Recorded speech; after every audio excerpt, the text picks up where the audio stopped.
the beginning was the word. Then came the fucking word processor. Then came the thought processor. Then came the death of literature. And so it goes. Hyperion is a 1989 science fiction novel by American author Dan Simmons and the first installment of his Hyperion Cantos series.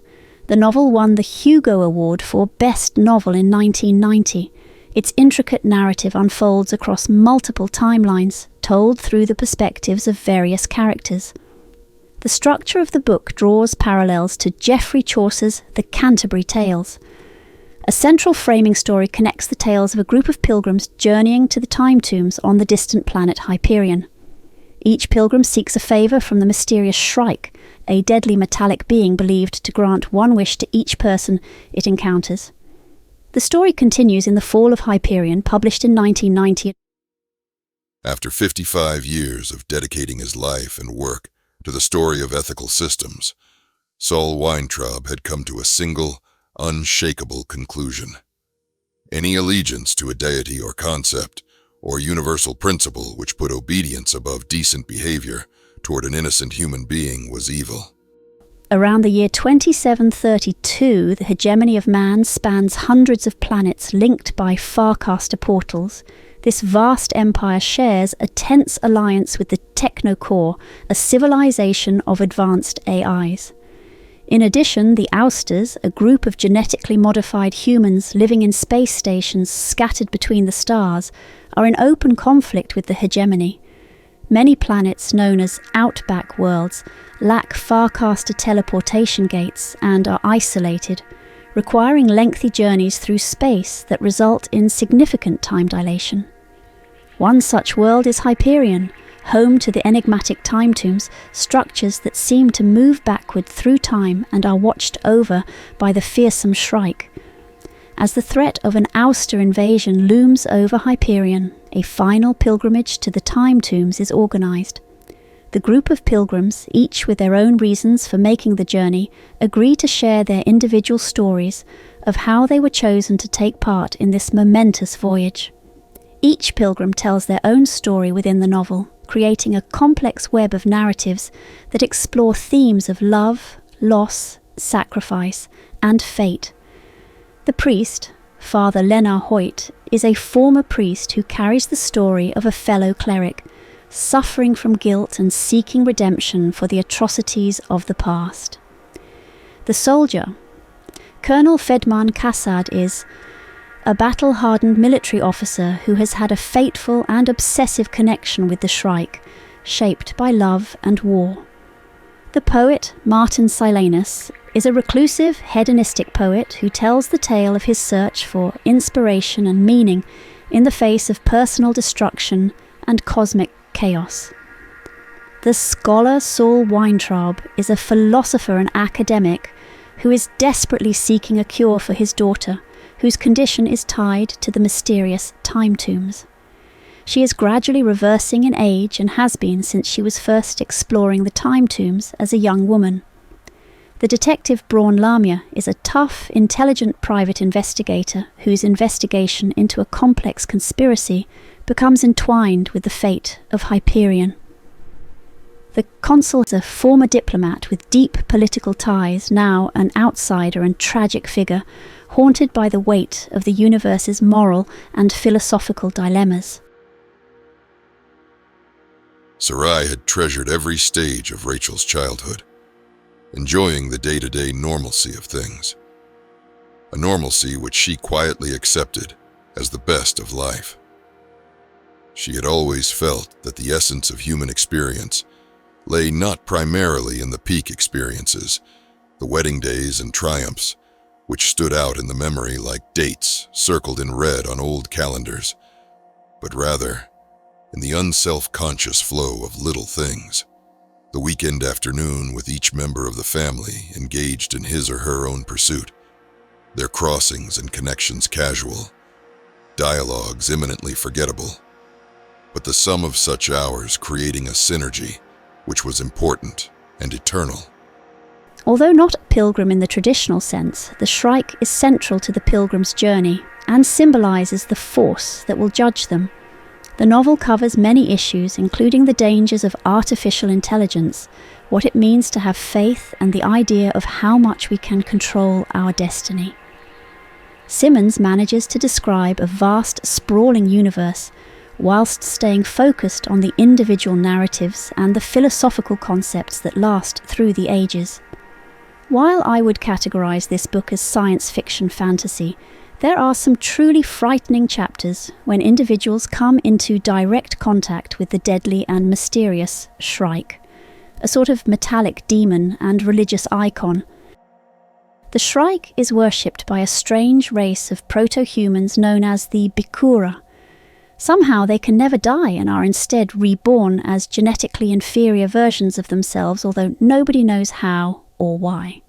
They are the main focus in the first chapter, which is a great introduction into this religiously themed tale of a potential far future for humankind. The Shrike is a creature of death, and not a creature of life. It is a killing machine, a predator that hunts without mercy, a harbinger of doom. Its form is a confusion of spikes and blades, an impossible geometry, the very embodiment of destruction. It moves with a speed that makes the mind recoil, as if it can appear in one place and vanish in another in the blink of an eye. BOG Fancy. Tales from the Dank is a collection of short stories published by Apparent Radiant Books. It features a story by the author of the darker undertone stories on this channel, so you can imagine how light and whimsical a tale it must be. It also features some amazing original artwork, and should be available from the Tiny Showcase online store. A link will be provided in the comments of this video.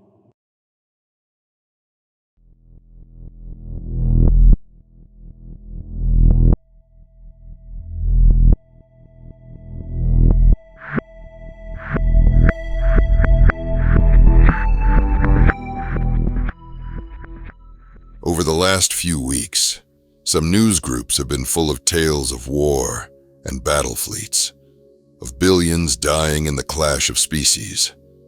To all such, and those living more peaceably around them, we say look out on the universe.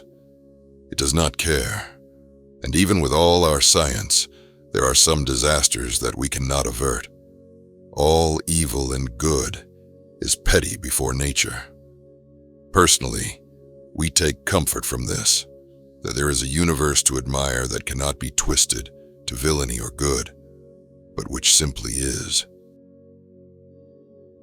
An ambitious expedition from the Straumli realm, a fledgling human civilization situated in the distant reaches of the high beyond, embarks on a daring mission to investigate an ancient data archive buried deep within the low transcend. This archive, a staggering 5 billion years old, promises to unlock unimaginable wealth and knowledge. As the research team establishes their base, HyLab, they begin to uncover signs of something far more dangerous lurking within the archive, a dormant superintelligence that slowly comes to be known as the Blight. The Blight, once awakened, begins to stir with ominous intent, growing closer to its deadly emergence. In a desperate race against time, two self-aware entities, created in a way not unlike the Blight itself, form an uneasy alliance to warn and aid the humans before the Blight can break free and wreak havoc. As the true scale of the threat becomes horrifyingly clear, the researchers at HyLab attempt a perilous escape in two separate ships, one carrying the adults and the other transporting children in cold sleep boxes. But the Blight, suspicious of the first ship's cargo manifest, detects a data storage device aboard and assumes it holds a threat capable of undermining its power. With ruthless precision, the Blight destroys the first vessel. The second ship, however, manages to escape, but the Blight, initially dismissing it as insignificant, soon realizes its mistake. The second ship carries something far more dangerous, a weapon, a countermeasure, designed specifically to destroy the Blight itself. Here and there amidst the wreckage, She found advanced devices that more or less still functioned. With one exception, she'd revealed these to Johanna and then to Woodcarver and, after it was founded, to the Executive Council. Ravna had kept her mouth shut about the surveillance suite. She and the children were trapped on a world of medieval strangers. A Fire Upon the Deep is a 1992 science fiction novel by American writer Vernor Vinge. It is a space opera involving superhuman intelligences, aliens, variable physics, space, battles, love, betrayal, genocide, and a communication medium resembling Usenet. A Fire Upon the Deep won the Hugo Award in 1993. This book has some of the most interesting and novel ideas for alien species I've ever come across. One of the central species, the Tynes, are a main focus throughout the story. It is their medieval society where the escaping human children crash land. As a dog lover, I found them fascinating, especially the method they utilise to achieve a kind of immortality, but I won't spoil how and let you discover them for yourself. There are many other fascinating species too. The Aprahanti are a strikingly beautiful yet terrifying race.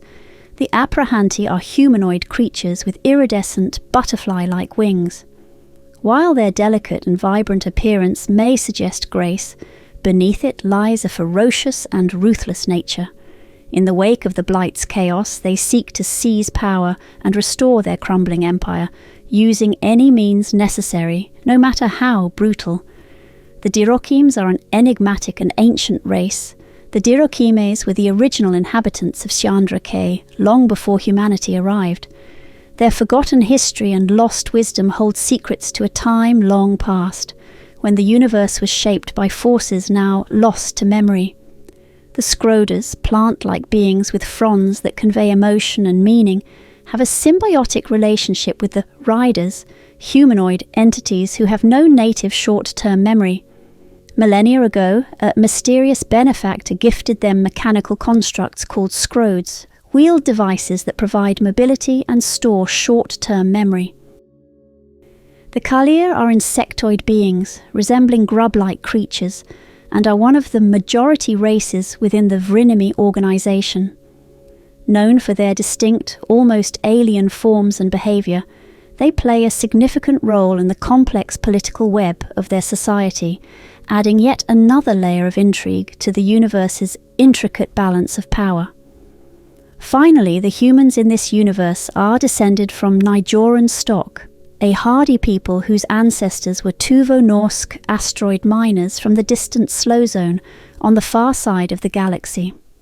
One of their largest colonies, Siandra K, houses over 28 billion individuals. Their language, Samnorsk, is a modern hybrid of old Norwegian dialects, reflecting their cultural heritage. Though their roots stretch across vast cosmic distances, humanity is a resilient force shaped by their resourceful past and their ambition to reach the stars. There were dreams. He'd lost a captaincy once again, been busted down to tending potted plants in the ship's greenhouse. Sigh. Fam's job was to water them and make them bloom. But then he noticed the pots had wheels and moved behind his back, waiting, softly rattling. What had been beautiful was now sinister. Fam had been willing to water and weed the creatures. He had always admired them. Now, he was the only one who knew they were the enemy of life. As the Blight rapidly spreads, two groups of characters emerge as key protagonists. Johanna Olsendot, a young human girl, and her brother Geoffrey are part of the doomed research expedition. They become key figures when, after great personal loss, Johanna becomes the unwitting bearer of critical knowledge that could potentially stop the Blight. Geoffrey and Johanna are stranded on the Tynes world, and their survival becomes one of the central threads of the narrative. Meanwhile, the galaxy's best hope lies with Lord of the Tynes, who tries to stop the Blight from taking over his species. Ravna Tero is a human scientist and communications expert from the low beyond. She is one of the few people who understands the magnitude of the Blight's threat. When the Blight begins to infect the Tynes, she embarks on a mission to find a way to stop it. Her journey involves travelling to a distant world called Tynes World to rescue the human children, Geoffrey and Johanna. Assisting her is Pham Nguyen. He is a complex character, and his arc evolves significantly throughout the novel. He is a former near-transcendent being, once part of a superintelligence, but has since fallen into a more human state after a series of traumatic events.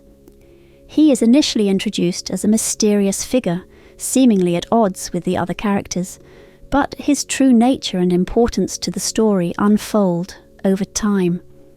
I consider A Fire Upon the Deep to be a true epic space opera, but, like its title suggests, it's far from shallow in meaning. Sometimes, the biggest disasters aren't noticed at all. No one's around to write horror stories.